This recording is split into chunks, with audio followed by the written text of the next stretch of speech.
Hello and welcome to all the men and women of the West. I'm Joe. Today we're continuing the history of Stormwind, this time with an emphasis on the Wrynn dynasty. The Wrynn dynasty was founded under unknown circumstances. I can't really make a judgment on what kind of king Landon Wrynn was, though he was obviously the son of the first Wrynn king, as mentioned last time, with his reign having been a relatively... All that's noted is that it was apparently prosperous. That being said, his son, Berathan Wrynn, was apparently a very, very powerful and formidable king. In his younger days, Berathan was very, very impulsive and fierce. It's really with Berathan that we kind of see the Wrynn dynasty truly entrenching itself within Stormwind society. Berathan is honestly probably the greatest Wrynn king up until Varian. And part of the greatness of Berathan lies in that when the Knoll War took place,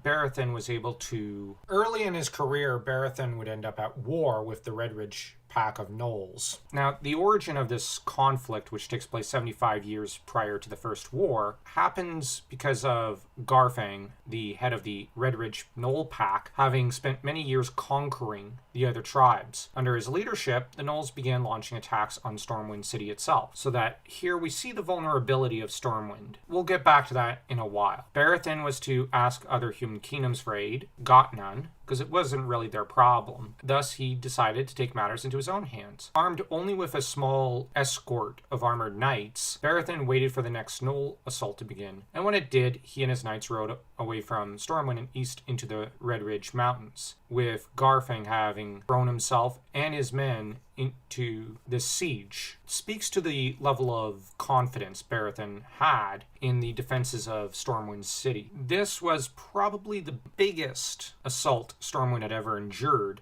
and was likely to endure for quite some time. It also speaks to the strategic, quick thinking of Berathan, that he realized what Garfang would probably do and decided to strike at the camp. Now, the only thing is, this battle came with a cost, with half the knights of that troop having passed. He ended up battling with Garfang himself and put him to the sword by his own hand. And so the gnolls, without a leader to keep them unified, dispersed, which allowed Berathan to rally the kingdom and launch another attack on the Red Ridge Mountains and decimate what remained of the hyena-like creatures. So, right there, Berathan proved himself a fairly impulsive, if competent leader. This was the sort of quick-minded thinking that, quite honestly, would become more characteristic later on of Anduin Lothar, and also Varian Wrynn, from what I can observe. Berathan seems to have been known for his stubborn nature, and for his vigor, so that he became known as the Adamant. Doubtless, in universe, there are plenty of songs and poems about his victories, because, well, of course, he'd have that kind of reward from his people because of how he had saved them from such a great menace. Apparently, Berathan decided, when his son Lane was born, mark the occasion by giving each citizen of Stormwind,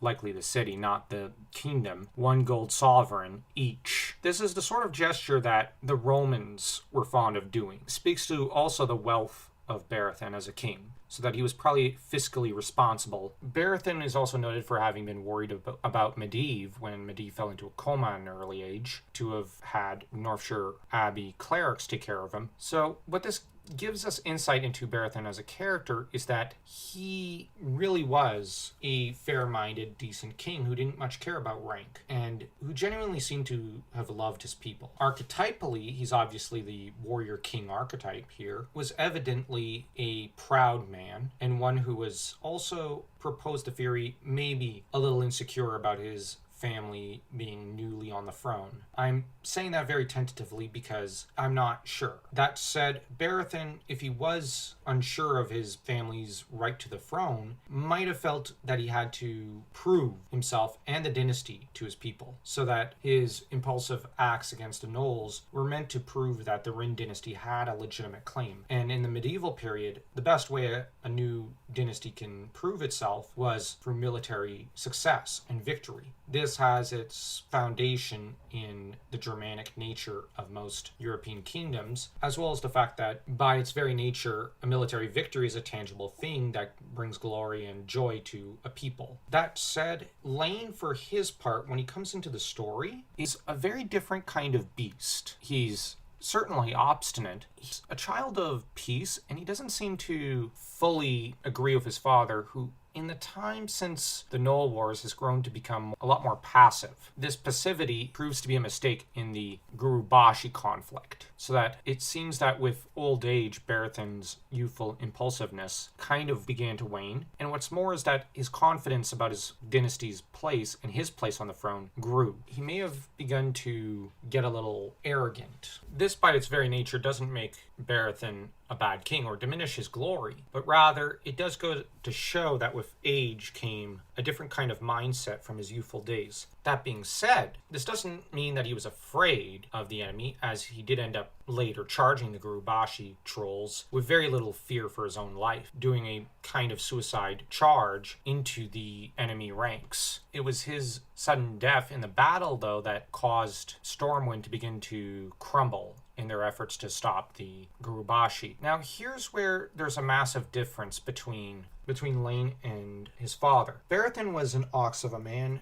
who was capable of rallying Stormwind at every level, and was frankly an utterly competent and great monarch. He was honestly quite impressive. The Adamant had truly earned his name over the course of a long and fruitful reign. The trouble for Lane is that he could not inspire the same confidence. It seems that he didn't have the same strong will as his father, and seemed to have lived in the shadow of Berathan, with Lane basically turning to Medivh and saying, well, solve my problem for me, please. Which, this is not the sort of action that would inspire much confidence. Medivh did as bidden and unleashed a great storm of magic that killed the majority of the Gurubashi and their leaders. This saved Stormwind, but at what cost? It was shown that the king did not have the strength to save them, but rather had to rely on a pet magician. And the only reason I'm criticizing the act is that it speaks to a great and profound weakness in Lane's character. Rather than take the hard road, he took the easy road. And archetypally in such a story, this is not the sort of action that comes without repercussion. Lane would end up repeating similar mistakes to an extent, at least in the movie, not heed Anduin Lothar's warnings about the dangers of a headlong charge to save Stormwind's people. Always keen for a almost commando-style victory of sorts, this sort of action is almost more reminiscent